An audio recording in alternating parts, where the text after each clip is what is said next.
একজন প্রশ্ন করেছে যে জিলহজ মাসেতে যে নখ কাটা বা চুল ছাঁটার ব্যাপারটা আছে, এটা যারা কোরবানি দেয় তাদেরকে মানা করা আছে। তো এটা কি সুন্নত, নাকি এটা না করলে কোরবানি করা যাবে না?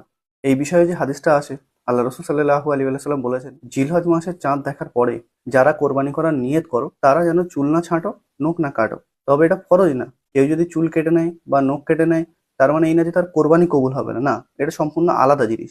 যারা হজেতে গিয়েছে এহরামের জন্য, তাদের কিছু পাবান্দি আছে। তারা চুল কাটতে পারবে না, নখ কাটতে পারবে না।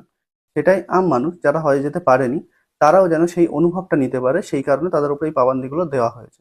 এবারে হচ্ছে যারা কোরবানি দিতে পারবে না, তারাও কি এই আমলটা করতে পারে? হ্যাঁ, করতে পারো, কোনো অসুবিধা নেই। সঙ্গে রিলেটেড একটা হাদিসও আছে।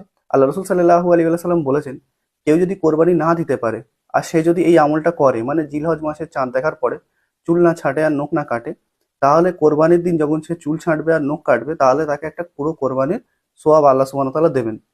তবে এই হাদিসের মধ্যে কিছুটা ইখতিলাফ আছে সনদ নিয়ে। কিছু মুহাদ্দিসিন এর সনদকে সহিহ বলেছে, আবার কিছু মুহাদ্দিসিন এর সনদকে যঈফ বলেছে। তবে কেউ যদি আমল করতে চায় করতে পারে। যদি হাদিসটা যারা সহিহ বলেছে সহিহ হয়, তাহলে সেই সওয়াবটা পুরো কোরবানির একটা সওয়াব পেয়ে যাচ্ছে। আর যারা যঈফ বলেছে, যদি যঈফ হয়ে থাকে, তাহলে সে এই আমলটা তো করতেই পারে। তার জন্য কোনো গুনাহগারই হবে না। আশা করি আমি বোঝাতে পারলাম।